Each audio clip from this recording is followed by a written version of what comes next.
সমুদ্রের ডাক পঞ্চম অধ্যায়। ফিরে আসার টান। সারাদিন নিজেকে অনেক বুঝিয়েছিল মেঘবালিকা, আজ আর যাব না। কিন্তু বিকেলের শেষ আলো নেমে আসতেই তার পা আবার সেই পরিচিত পথেই এগিয়ে গেল। দূর থেকে সমুদ্র যেন তাকে দেখে মৃদু হেসে উঠল। মেঘবালিকার কাছে এসে আসতে বলল, আমার অপেক্ষা করছিলে? সমুদ্র কিছুক্ষণ চুপ রইল, তারপর একটি ঢেউ এসে নীরবে ছুঁয়ে গেল।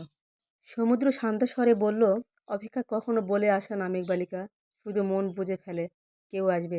মেঘবালিকা মৃদু হেসে মাথা নিচু করে বলল, আমি তো নিজেকে বলেছিলাম আর আসবো না, কিন্তু কেন যেন মনে হলো কেউ আমাকে ডাকছে। সমুদ্র কিছুক্ষণ নীরব রইল, তারপর খুব শান্ত স্বরে বলল, সব ডাক কানে শোনা যায় না, কিছু ডাক হৃদয় শোনে।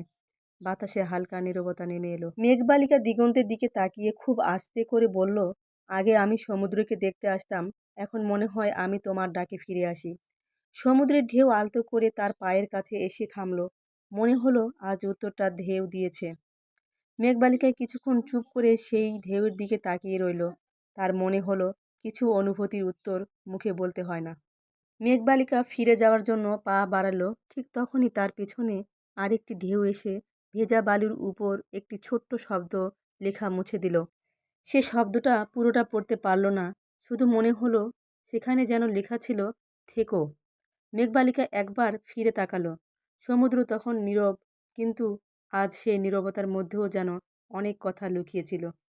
মেঘবালিকা ধীরে ধীরে সমুদ্রের দিকে তাকিয়ে রইল। আজ সে বুঝতে পারল কিছু সম্পর্ক শব্দে নয়, ফিরে আসার টানেই জন্ম নেয়। যতই নিজেকে বোঝানো হোক না কেন, আর আসবো না, কিন্তু কিছু ডাককে উপেক্ষা করা যায় না। সব ডাক কানে শোনা যায় না, কিছু ডাক হৃদয় শুনে। আর সেই ডাকেই মেঘবালিকা আবার ফিরে এসেছিল সমুদ্রের কাছে। পঞ্চম অধ্যায় এখানেই সমাপ্ত। ষষ্ঠ অধ্যায় খুব শীঘ্রই আসছে। সেই পর্যন্ত সঙ্গে থাকুন। আল্লাহ হাফেজ।